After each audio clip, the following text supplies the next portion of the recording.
The text came while I was standing in a boardroom, glass of water in my hand, listening to an investor pitch. "We need space from you. Please don't reach out anymore. At all. My wife." No call, no conversation. Just a message that cut me out of the life I built brick by brick, paycheck by paycheck. And in that one line, she claimed my children too. She thought she'd sent a goodbye. She didn't realize she'd triggered something else. I didn't react. Not in front of my team, not in front of the investors who watched me like hawks. I slipped the phone back into my pocket, nodded at the presenter, and waited for the meeting to end. Inside, the betrayal pressed against my chest like a knife. But I didn't bleed. Not yet. We'd been married 12 years. I met her when I was broke, building a company out of a garage that smelled of oil and old coffee. She laughed at my ambition then, told me I lived in fantasy spreadsheets. But when money started rolling in, she wasn't laughing anymore. She was shopping, planning, expanding her comfort.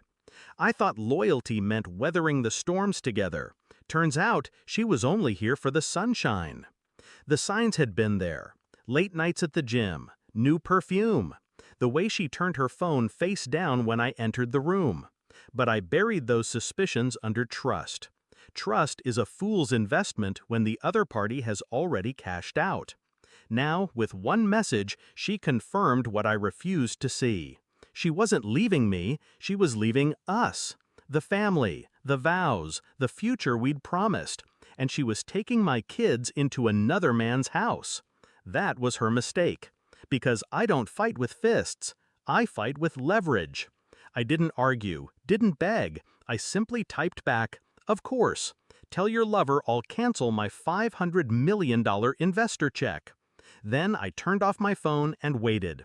By midnight, the calls began. First from her, then from him, then from numbers I didn't recognize, her friends, her mother, even one of the kids on speaker, coached to plead.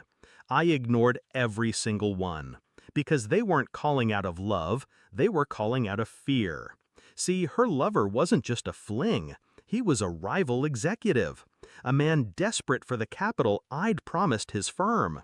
Without it, his expansion would choke. Without it, the board would turn on him. I knew this. She didn't. To her, he was an escape. To me, he was leverage. The next morning, the news hit. Major investment deal withdrawn. Questions rise about leadership stability. His face was plastered across financial channels, pale and strained. My wife stood beside him in silence, no ring on her finger, but everyone could see the scandal written in her eyes. Her brave new world crumbled on live television. She showed up at my office 2 days later. No makeup, hair undone, the confidence stripped from her voice. "You didn't have to do this," she whispered. I looked at her the way I'd look at a stranger asking for spare change. "You made your choice. I made mine." Her lip trembled. The kids are mine," I cut her off. "You walked them into another man's house without consent. That's abandonment. My lawyers will handle the rest." Her face drained of color, because she knew I wasn't bluffing. The court filings moved quickly. Evidence stacked higher than her excuses. Texts, photos, witnesses who saw her with him while pretending to be with friends. The judge didn't need much convincing. Custody leaned my way.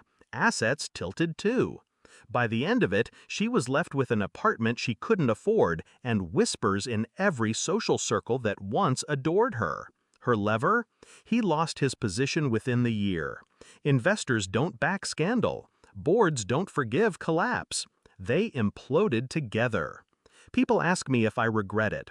Regret what? Trusting her? Maybe.